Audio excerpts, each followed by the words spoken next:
Russia, the absolute largest country on Earth, is a mixture of nearly 200 nationalities and cultures that live in a land that's larger than the surface of the moon.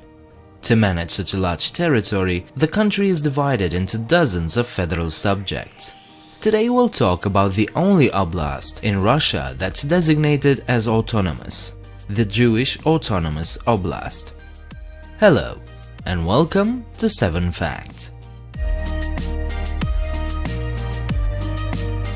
The Jewish Autonomous Oblast is probably a weird and unexpected place to find in Russia, but it exists, I assure you. This federal subject is located in the far east of the country, not very far from North Korea as a matter of fact, which makes this even more confusing. The Oblast is one of only 2 official Jewish territories in the world, the other one being Israel, of course. 176,000 people live here, and I'm sure you're thinking most of them are in fact Jews. Wrong. There are only 1,638 Jews living in this region that's supposed to primarily represent them. So, what's going on here? The idea of a Jewish region within the USSR began with Lenin.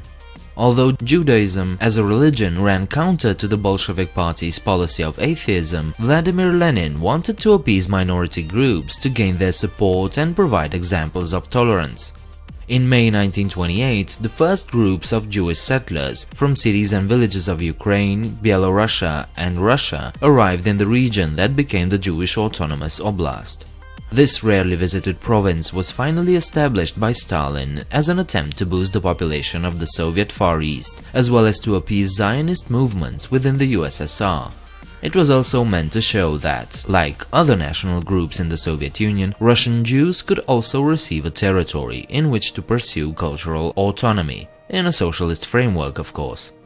Unfortunately, this plan failed completely, and the Jewish Autonomous Oblast is anything but Jewish. Birobidzhan is the capital city of the oblast. An oblast is, by the way, a region or province in some Slavic or former Soviet countries. Birobidzhan was planned by the Swiss architect Hannes Meyer, a leading architect of the Bauhaus art school. In the 1930s, the Soviet government used the slogan, "To the Jewish homeland," to encourage Jewish workers to move to Birobidzhan. Amazingly, it worked and successfully convinced many Soviet Jews, as well as Jews from other countries, to move here. But despite this, there were some problems. Although Birobidzhan was meant to serve as a home for the Jewish population, the idea struggled to become a reality. Logistically and practically, settling Birobidzhan proved to be difficult. Due to inadequate infrastructure and weather conditions of the area, more than half the Jewish settlers who relocated to Birobidzhan after the initial settlement did not remain. Then Stalin happened. The purges he initiated also targeted Jews, and in the wake of World War II, nearly all Yiddish institutions of the city were liquidated. As a result, today there are only 1,500 of 75,000 people that declared themselves as Jewish ethnics in Birobidzhan. Before we get to the next fact, I'd like to ask you one thing. This video isn't sponsored, so perhaps you'd consider supporting this channel by becoming a patron. If you still enjoy my content, go visit my Patreon page and help this channel out. And with that said, let's go to fact number 4. Although today this weird idea is a complete failure, it didn't seem to be so in the beginning.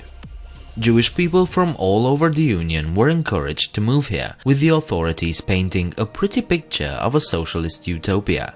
By 1939, 16% of the population was Jewish, and their influence grew.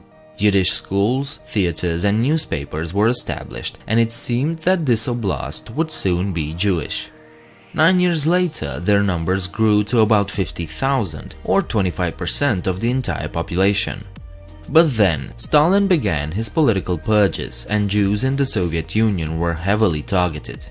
This turned the oblast into an unappealing place to live, as Jews now had a really hard time getting a job or even attend graduate school. Since then, their numbers constantly fell, and only about 1% of the people living here are today Jewish. Since the Jewish Autonomous Oblast is no longer Jewish and hasn't been one in a long time, there have been talks and attempts to dissolve the oblast altogether. Proposals to merge it with neighboring regions came in 2013, but surprisingly, the idea was rejected by the residents. There were even protests, both locally and by the Jewish community from all over Russia. They protested against such proposals since they would eliminate Jewish national autonomy in an area that still has the largest proportion of Jews of any Russian federal subject. It thus seems that this anomalous Jewish autonomous oblast is here to stay. Most of the times, we tend to associate Jewish ethnics with Judaism. It makes sense, right? But one of the stranger parts of this oblast's history is that although it was meant as a Jewish statelet, religion had no future to Soviet authorities, and any religious rituals and holidays were thus frowned upon. The local museum contains Yiddish leaflets warning locals not to celebrate Passover, for instance. Local Yiddish newspapers contained no discussion of either Judaism or Israel. So, despite the promises of a bright future, those who settled here had to endure the exact same repressive policies as anywhere else in the Soviet Union. Despite the fact that today over 93% of the locals are Russians, the local authorities still hope to gain back at least some of their lost populations. If the local government gets its way, more Jews would soon move to the region, especially some of those who left in the early 1990s.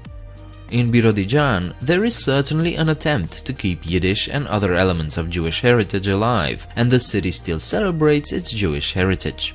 Street signs use both Russian and Yiddish, and one school still offers Yiddish lessons. The oblast's proximity to China could provide to be an advantage, as a significant economic growth could indeed bring back lots of people. But whether this plan will work remains to be seen. Please leave a like and subscribe if you enjoyed this content. Leave your comments downstairs, and don't forget there's a Patreon page where you can support this channel. I hope to see you next time. Bye.